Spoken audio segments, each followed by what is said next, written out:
नमस्कार दोस्तों, मैं हूं जयकांत प्यासी और स्वागत करता हूं अपनी YouTube चैनल ड्रीम सरकारी नौकरी पर। जैसा कि आपको पता है कि मध्य प्रदेश पुलिस परीक्षा कांस्टेबल जो है इसके परीक्षाएं प्रारंभ हो चुकी हैं। तो जैसा कि देखा गया है कि मध्य प्रदेश से राष्ट्रीय उद्यान से कई क्वेश्चन बन रहे हैं। तो आज की हमारी जो क्लास रहेगी मध्य प्रदेश की राष्ट्रीय उद्यान पर रहेगी। चलिए समय को व्यर्थ नष्ट ना करते हुए हम क्लास आज की प्रारंभ करते हैं। ठीक है, सबसे पहले हम बात करते हैं तो मध्य प्रदेश में 11 राष्ट्रीय उद्यान और 30 अभयारण्य हैं। 11 राष्ट्रीय उद्यान और 30 अभयारण्य हैं। तो देखते हैं राष्ट्रीय उद्यान की संख्या कितनी है।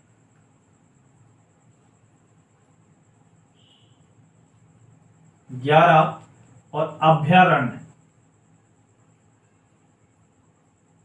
जो अभयारण्य है वो कितने हैं, वो हैं 30। आगे भी कुछ क्षेत्रों को अभयारण्य बनाने की प्रक्रियाएं चल रही हैं। तो जब ये बन जाएंगे तो इनमें भी जो हमारा जो डाटा है वो परिवर्तित हो जाएगा। तो इसको अपडेट करते रहना है। चलिए देखते हैं हम राष्ट्रीय उद्यान के बारे में। तो सबसे पहला राष्ट्रीय उद्यान है कान्हा राष्ट्रीय उद्यान। क्या है? कान्हा राष्ट्रीय उद्यान। कान्हा राष्ट्रीय उद्यान ये कहां पर पड़ता है? तो कान्हा राष्ट्रीय उद्यान जो है यह मध्य प्रदेश के मंडला जिले में पड़ता है। कहां पड़ता है? मंडला जिले में। यह मध्य प्रदेश के मंडला जिले में पड़ता है। मंडला जो है ये आता है मध्य प्रदेश के जबलपुर संभाग में। कहां आता है? मध्य प्रदेश के जबलपुर संभाग में। यदि आपको वीडियो अच्छा लगता है तो कमेंट करके आपको जरूर बताना है कि आपको ये कितना हेल्पफुल है। और इसके बाद इसकी जो स्थापना हुई थी, इसकी स्थापना हुई थी 1935 में। स्थापना कब हुई थी? स्थापना इसकी होती है 1935 में। तो कान्हा राष्ट्रीय उद्यान की जो स्थापना हुई थी वो हुई थी 1935 में। लेकिन ये स्थापना हुई थी एक अभयारण्य के रूप में। किसके रूप में? अभयारण्य के रूप में। ठीक है, कान्हा राष्ट्रीय उद्यान मंडला जिले में है। 1935 में इसकी स्थापना होती है और अभयारण्य के रूप में इसको बनाया जाता है। ठीक है, इसके बाद देखते हैं इसको राष्ट्रीय उद्यान का दर्जा कब दिया गया। राष्ट्रीय उद्यान का दर्जा, तो राष्ट्रीय उद्यान का इसको दर्जा दिया जाता है, वो दिया जाता है 1955 में। कब दिया जाता है? 1955 में। ये राष्ट्रीय उद्यान कब बना? 1955 में। 1955 में। ठीक है, अभी हमने देखा कान्हा राष्ट्रीय उद्यान की स्थापना जो होती है वो होती है 1955 में। अब हम बात करते हैं प्रोजेक्ट टाइगर की। तो कान्हा राष्ट्रीय उद्यान में प्रोजेक्ट टाइगर कब प्रारंभ किया गया? प्रोजेक्ट टाइगर कब प्रारंभ किया गया कान्हा राष्ट्रीय उद्यान में? तो ये किया जाता है 1974 में। कब किया जाता है? 1974 में कान्हा राष्ट्रीय उद्यान में प्रोजेक्ट टाइगर प्रारंभ किया जाता है। अब इसके बाद हम देखते हैं तो सबसे ये मध्य प्रदेश का ये प्रथम राष्ट्रीय उद्यान है। प्रथम राष्ट्रीय उद्यान है, प्रथम अभयारण्य है और प्रथम प्रोजेक्ट टाइगर है।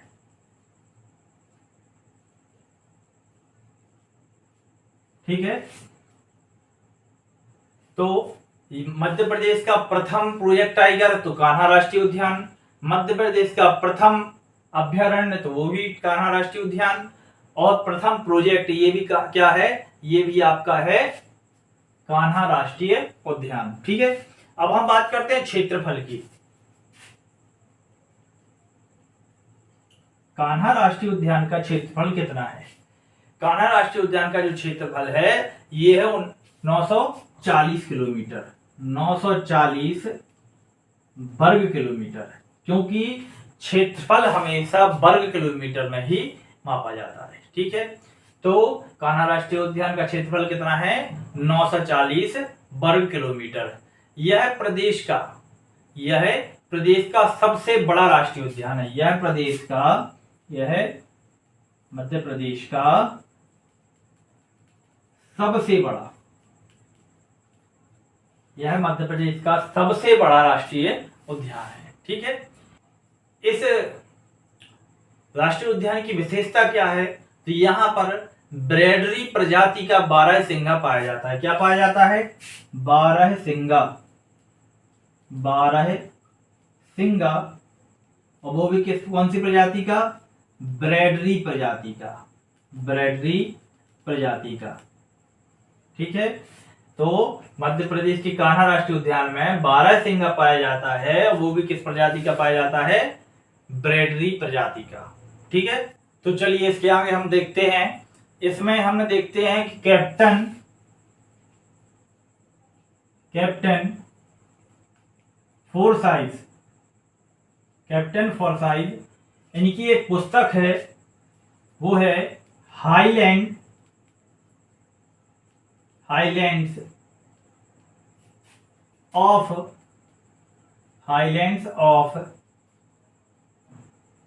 Central India. Highlands of central India, इसमें वर्णित जो है वो है हालू घाटी,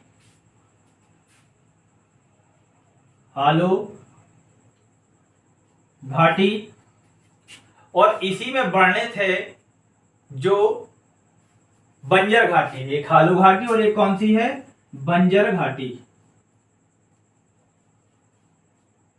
हालू घाटी और बंजर घाटी ये कहां पर है? ये जो है ये आपके कहां पर है? राष्ट्रीय उद्यान में ही आती है। कहां पर आती है? राष्ट्रीय उद्यान में। यहाँ जो सनसेट पॉइंट है, कौन सा? सनसेट पॉइंट, जब सूर्यास्त होता है, तो यह भी एक दर्शनीय स्थल है इस राष्ट्रीय उद्यान का। जो सनसेट पॉइंट है वो भी इस राष्ट्रीय उद्यान का क्या है? एक दर्शनीय स्थल है। ठीक है, जो कान्हा राष्ट्रीय उद्यान है, कान्हा राष्ट्रीय उद्यान का आधिकारिक शुभांकर, कान्हा राष्ट्रीय उद्यान का आधिकारिक शुभांकर, कान्हा राष्ट्रीय उद्यान का आधिकारिक जो शुभांकर है वो क्या है? भूर सिंह। क्या है? भूर सिंह। क्या है? भूर सिंह। ठीक है, कान्हा राष्ट्रीय उद्यान है, यह भारत का पहला नेशनल पार्क है जिसने अपना शुभांकर जारी किया। यह इंडिया का पहला क्या है? राष्ट्रीय उद्यान है जिसने अपना शुभांकर जारी किया है। चलिए अब देखते हैं हम मध्य प्रदेश के दूसरे राष्ट्रीय उद्यान की तरफ।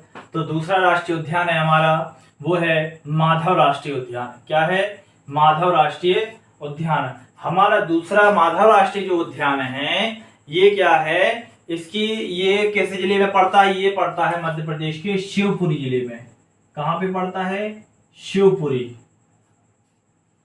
माधव राष्ट्रीय उद्यान जो है यह कहां पर पड़ता है? ये पड़ता है शिवपुरी में। ठीक है, इसकी स्थापना यदि देखते हैं तो स्थापना होती है इसकी 1958 में। 1958 में मध्य प्रदेश के राष्ट्रीय उद्यान जो माधव राष्ट्रीय उद्यान है इसकी स्थापना की जाती है। यदि क्षेत्रफल की बात करते हैं तो क्षेत्रफल जो है इसका क्षेत्रफल है 337 वर्ग किलोमीटर। 337 वर्ग किलोमीटर इसका क्षेत्रफल है। इसकी कुछ विशेषताएं हैं, तो वो है सांख्य सागर झील। क्या है? सांख्य सागर झील। सांख्य सागर झील। सांख्य सागर झील जो है वो क्या है? कहां पर पड़ती है? तो वो पड़ती है माधव राष्ट्रीय उद्यान में। ठीक है, अब इसकी बात है जॉर्ज कैसल का महल। जॉर्ज कैसल का महल कहां पर स्थित है? ये भी कहां पर है? शिवपुरी में है, माधव राष्ट्रीय उद्यान में है। ठीक है, जॉर्ज कैसल का महल। और मध्य प्रदेश से गुजरने वाला सबसे लंबा राष्ट्रीय राजमार्ग, मध्य प्रदेश से गुजरने वाला सबसे लंबा राष्ट्रीय राजमार्ग वो क्या है? NH3। तो NH3 भी माधव राष्ट्रीय उद्यान के बीचों बीच से ही गुजर कर जाता है। माधव राष्ट्रीय उद्यान के बीचों बीच से ही गुजर कर जाता है। तो ये था हमारा माधव राष्ट्रीय उद्यान, जो कहां पर है, शिवपुरी में। चलिए देखते हैं हम थर्ड राष्ट्रीय उद्यान की तरफ। तो थर्ड हमारा राष्ट्रीय उद्यान है बांधवगढ़ राष्ट्रीय उद्यान। कौन सा है, बांधवगढ़ राष्ट्रीय उद्यान। बांधवगढ़ राष्ट्रीय उद्यान की जो स्थापना होती है, तो ये स्थापना होती है 1968 में। स्थापना कब होती है मानव राष्ट्रीय उद्यान की, जो बांधवगढ़ राष्ट्रीय उद्यान है इसकी स्थापना कब होती है, 1968 में होती है। और ये पड़ता कहां पर है ये, तो ये स्थित है मध्य प्रदेश के उमरिया जिले में। कहां पर है, मध्य प्रदेश के उमरिया जिले में। उमरिया में क्या है, बांधवगढ़ राष्ट्रीय उद्यान। स्थापना कब होती है, 1968 में। क्षेत्रफल की यदि बात करते हैं तो इसका जो क्षेत्रफल है वो है 437 वर्ग किलोमीटर। कितना है, 437 वर्ग किलोमीटर। यदि विशेषताएं हम देखते हैं तो विशेषताओं में सबसे पहले आता है जो बांधवगढ़ राष्ट्रीय उद्यान है, यहां पर सर्वाधिक बाघ पाए जाते हैं। यहां देश में सर्वाधिक बाघों का घनत्व है। ठीक है, देश में सर्वाधिक बाघों का घनत्व सर्वाधिक है। ठीक है, कहां पर है, वो है बांधवगढ़ राष्ट्रीय उद्यान में। और यदि हम देखते हैं यहाँ पर ये जो बांधवगढ़ है प्रसिद्ध क्यों है, तो ये है सफेद शेरों के लिए। किसके लिए, ये है सफेद शेरों के लिए। तो कई बार क्वेश्चन पूछा गया है सफेद शेर मध्य प्रदेश के किस राष्ट्रीय उद्यान में है, तो वो है आपके बांधवगढ़ राष्ट्रीय उद्यान, जो कहां पर पड़ता है, ये स्थित है उमरिया में। ठीक है, यहाँ पर ये जो राष्ट्रीय उद्यान है यह 32 पहाड़ियों से घिरा हुआ है। कितनी, 32 पहाड़ियों। मध्य प्रदेश के जो बांधव राष्ट्रीय उद्यान है, जो बांधवगढ़ राष्ट्रीय उद्यान है, यह 32 पहाड़ियों से घिरा हुआ है। यह हमें पता होना चाहिए। कई बार क्वेश्चन पूछा गया है कि 32 पहाड़ियों से घिरा हुआ कौन सा राष्ट्रीय उद्यान है, तो वो है बांधवगढ़ राष्ट्रीय उद्यान। यदि हम इसकी बात करते हैं तो इसे 1993 में प्रोजेक्ट टाइगर में शामिल कर लिया गया था। कब, 1993 में। तो मतलब क्या हुआ, प्रोजेक्ट टाइगर में ये शामिल कब हुआ, 1993 में। जबकि जो आपका कान्हा राष्ट्रीय उद्यान था वो 1974 में प्रोजेक्ट टाइगर में आया, और ये कब आया, 1993 में। ठीक है, और यदि हम बात करते हैं तो यहाँ पर भगवान विष्णु की, इस राष्ट्रीय उद्यान में भगवान विष्णु की 11 मीटर लंबी प्रतिमा है।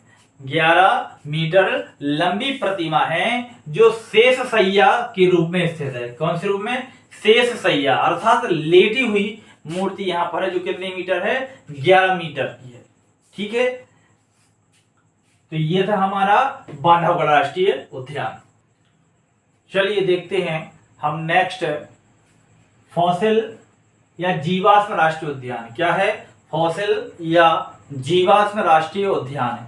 यह कहां पर पड़ता है, तो यह पड़ता है मध्य प्रदेश के डिंडोरी जिले में। कहां, डिंडोरी, मध्य प्रदेश के डिंडोरी जिले में यह पड़ता है।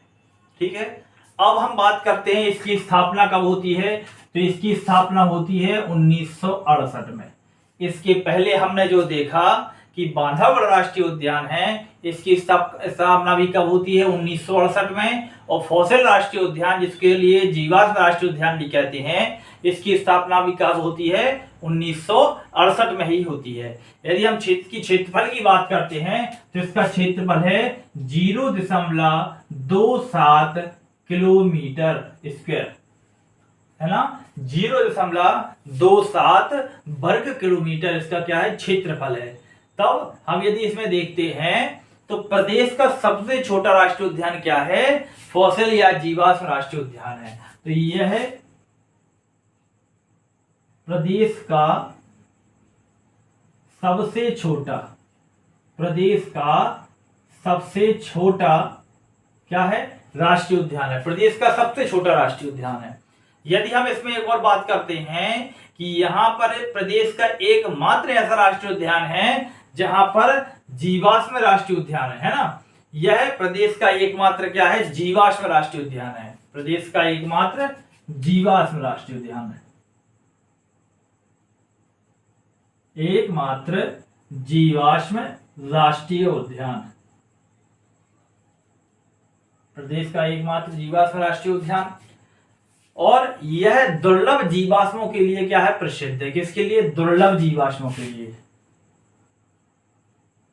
दुर्लभ जीवाश्मों के लिए यह क्या है, प्रसिद्ध है।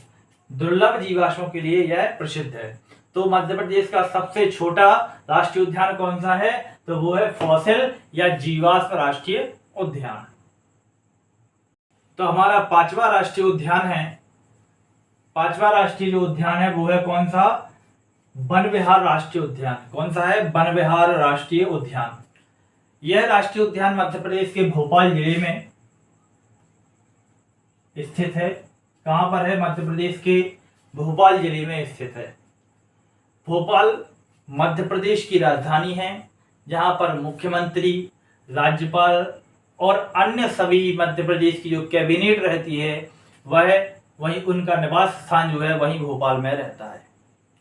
तो मध्य प्रदेश का जो राष्ट्रीय उद्यान में हम बात कर रहे हैं तो वन विहार राष्ट्रीय उद्यान मध्य प्रदेश की राजधानी भोपाल में है। इसकी यदि बात करते हैं कि स्थापना की, तो इसकी जो स्थापना होती है यह स्थापना होती है 1979 में। 1979 में इसकी क्या होती है, स्थापना होती है। यदि हम बात करते हैं क्षेत्रफल की तो यहां पर आपको 4.45 वर्ग किलोमीटर का इसका क्या है, क्षेत्रफल है। 4.45 वर्ग किलोमीटर की। जब हम इसको वन विहार राष्ट्रीय उद्यान में जाते हैं तो वहां पे आपको टाइगर और आपको मगरमच्छ, घड़ियाल, भालू, सर्प आदि बहुत सारे ऐसे जानवर देखने को मिलते हैं जो राष्ट्रीय उद्यान में सुरक्षित हैं। ठीक है, तो इसकी स्थापना कब होती है, भोपाल में। इसकी स्थापना भोपाल में 1979 में होती है, जिसका क्षेत्रफल कितना है, 4.45 वर्ग किलोमीटर। चलिए देखते हैं अब हमारा नेक्स्ट राष्ट्रीय उद्यान है वो है पन्ना राष्ट्रीय उद्यान। क्या है, पन्ना राष्ट्रीय उद्यान। पन्ना राष्ट्रीय उद्यान ये पन्ना पड़ता है अपना पन्ना और छतरपुर के बीच। यहाँ पर दो जिले देखने को मिलते हैं, पन्ना और छतरपुर। ठीक है, इसकी जो स्थापना होती है, यदि हम बात करते हैं स्थापना की, तो इसकी जो स्थापना है ये होती है 1981 में। 1981 में।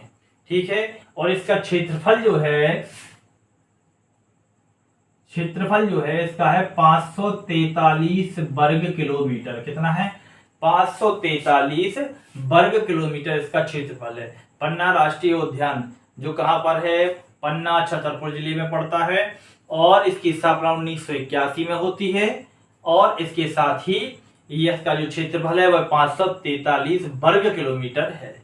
यहाँ पर रेंगने वाले जो जंतु होते हैं, रेंगने वाले जंतुओं के लिए रेप्टाइल पार्क बना है। क्या बना है, रेप्टाइल पार्क। किसके लिए, जो रेंगने वाले जंतुओं के लिए। कहां पर, पन्ना राष्ट्रीय उद्यान में। और यह पन्ना राष्ट्रीय उद्यान जो है 1994 में प्रोजेक्ट टाइगर में शामिल हुआ। किसमें, प्रोजेक्ट टाइगर। ठीक है, तो हमें इतनी जानकारी पन्ना राष्ट्रीय उद्यान से देखने को मिल जाती है। चलिए देखते हैं अब नेक्स्ट हमारा है संजय राष्ट्रीय उद्यान। क्या है, संजय राष्ट्रीय उद्यान। ये हमारा नेक्स्ट राष्ट्रीय उद्यान है। इसकी जो स्थापना और किस जगह पर है, तो यह मध्य प्रदेश के सीधी जिले में पड़ता है। कहां पर, ये मध्य प्रदेश के सीधी जिले में पड़ता है।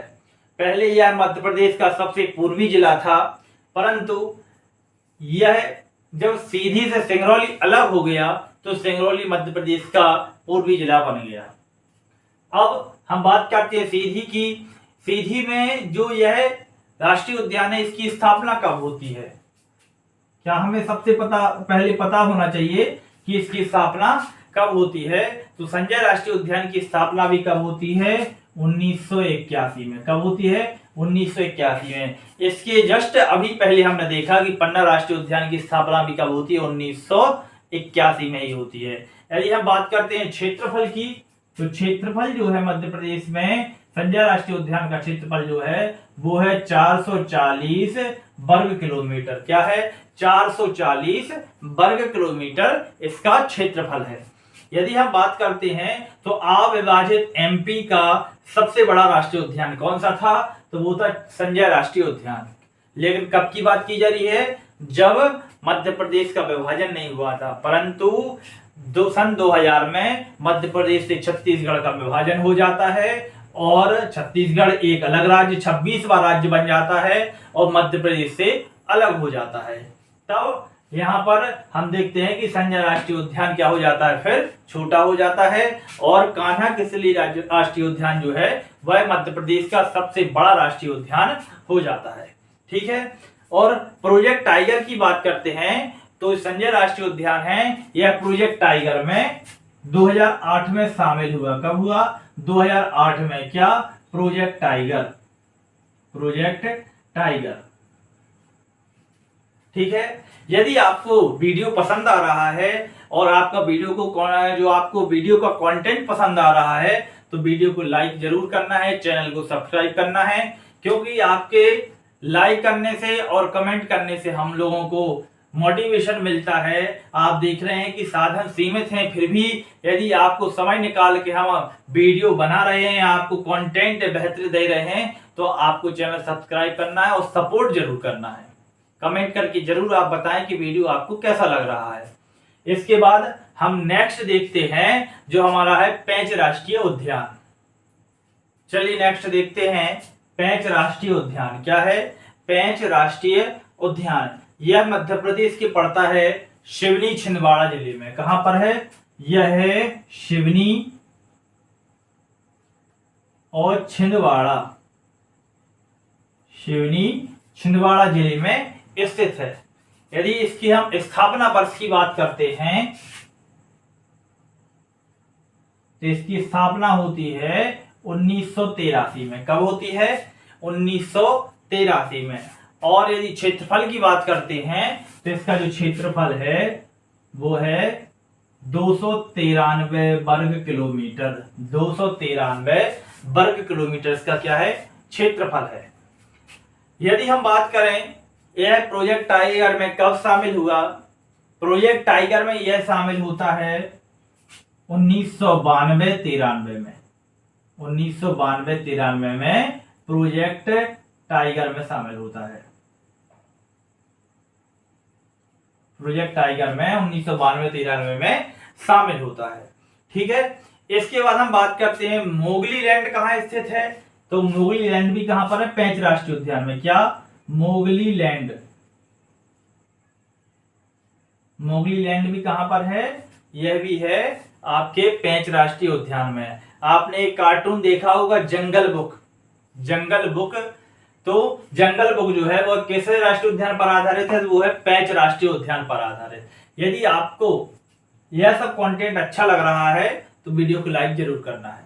इसके बाद हम देखते हैं इस पेंच राष्ट्रीय उद्यान जो है इसके कुछ अन्य नाम भी है।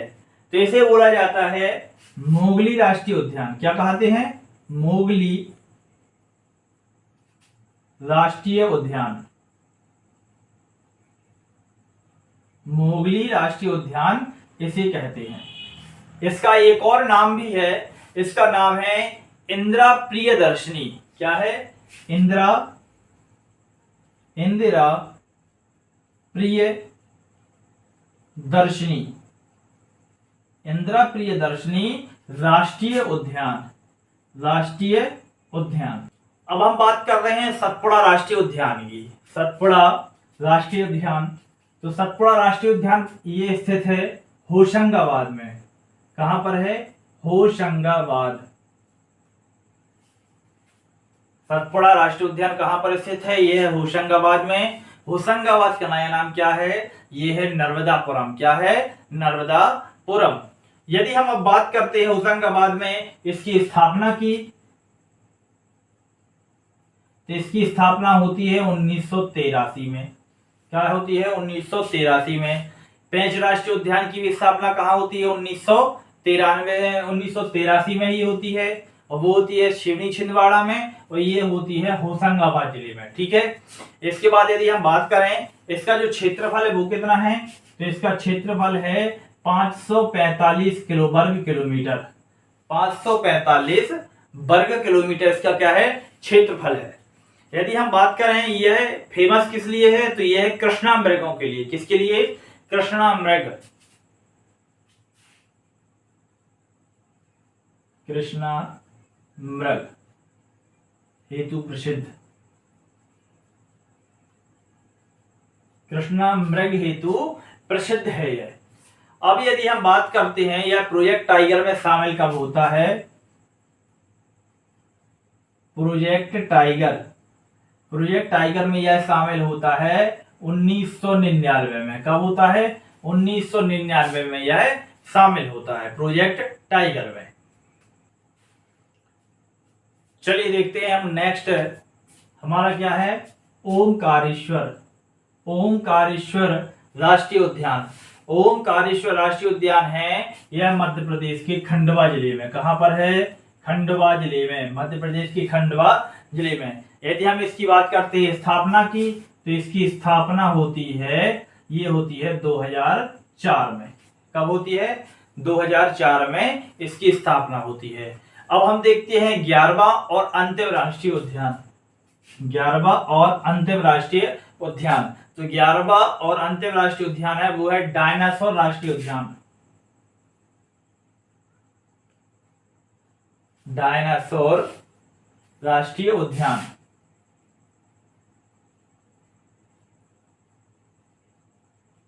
तो डायनासोर राष्ट्रीय उद्यान की यदि हम बात कर रहे हैं, तो डायनासोर राष्ट्रीय उद्यान कहां पर है? यह मध्य प्रदेश के धार जिले में है। कहां पर है? मध्य प्रदेश के धार में यह राष्ट्रीय उद्यान स्थित है। तो यह यहाँ पर क्या है? डायनासोर के जीवाश्म प्राप्त हुए हैं। यहाँ पर डायनासोर के जीवाश्म प्राप्त हुए हैं, इसलिए इस राष्ट्रीय उद्यान का नाम क्या रखा गया है? डायनासोर राष्ट्रीय उद्यान। और यदि हम स्थापना की बात करते हैं, तो इसकी जो स्थापना है, इसकी स्थापना होती है 2008 में। क्या होती है? 2008 में। यदि हम बात करते हैं मध्य प्रदेश में प्रोजेक्ट टाइगर के जनक किसे माना जाता है? मध्य प्रदेश में प्रोजेक्ट टाइगर के जनक हैं वो है कैलाश सांखिल्य। क्या है? कैलाश सांखिल्य जो है मध्य प्रदेश में प्रोजेक्ट टाइगर के जनक माने जाते हैं। परंतु यदि हम विश्व में प्रोजेक्ट टाइगर के जनक की बात करते हैं, तो वो है गैनी मैनफोर्ड। क्या है? गैनी मैनफोर्ड विश्व में प्रोजेक्ट टाइगर के जनक माने जाते हैं। ठीक है। मध्य प्रदेश के 6 राष्ट्रीय उद्यान जो हैं जिसमें प्रोजेक्ट टाइगर में शामिल हैं, 6 राष्ट्रीय उद्यान मध्य प्रदेश के क्या है? प्रोजेक्ट टाइगर में शामिल है। इनमें से जो सबसे पहला था वो था आपका कान्हा राष्ट्रीय उद्यान। कान्हा राष्ट्रीय उद्यान कहां पर है? यह है मंडला जिले में। इसके बाद था बांधवगढ़ राष्ट्रीय उद्यान। बांधवगढ़ कहां पर है? यह है मध्य प्रदेश के उमरिया जिले में। इसके बाद देखते हैं पेंच राष्ट्रीय उद्यान। पेंच राष्ट्रीय उद्यान कहां पर है? मध्य प्रदेश के सिवनी छिंदवाड़ा जिले में। फिर है हमारा जो प्रोजेक्ट में शामिल है पन्ना राष्ट्रीय उद्यान। पन्ना राष्ट्रीय उद्यान है पन्ना और छतरपुर जिले में। और इसके बाद हम देखते हैं सतपुड़ा राष्ट्रीय उद्यान। सतपुड़ा राष्ट्रीय उद्यान जो है वो है होशंगाबाद जिले में। और अंतिम है संजय राष्ट्रीय उद्यान जो है मध्य प्रदेश के सीधी जिले में। ठीक है। तो मध्य प्रदेश में सभी राष्ट्रीय उद्यानों में सबसे ज्यादा पाए जाने वाला जो जानवर या प्राणी है तो वो कौन है? वह है चीतल। क्या है? चीतल। ठीक है, वो है चीतल। ठीक है, क्या है? चीतल है। ठीक है। और देश की सफेद बाघों की नर्सरी, देश की सफेद बाघों की जो नर्सरी है वो कौन सी है आपकी? गोविंदगढ़ रीवा। क्या है? गोविंदगढ़ रीवा। सफेद शेरों की नर्सरी, वो कौन सी है? गोविंदगढ़ रीवा। ठीक है, तो इतनी जानकारी हमारे लिए राष्ट्रीय उद्यानों से प्राप्त होती है। यदि ये आपको वीडियो पसंद आता है तो वीडियो को लाइक करें, कमेंट करके आप जरूर बताएं कि वीडियो आपको हेल्पफुल होता है या नहीं होता है, और यदि आप लोग न्यू हैं तो चैनल को सब्सक्राइब जरूर करें। बहुत बहुत धन्यवाद।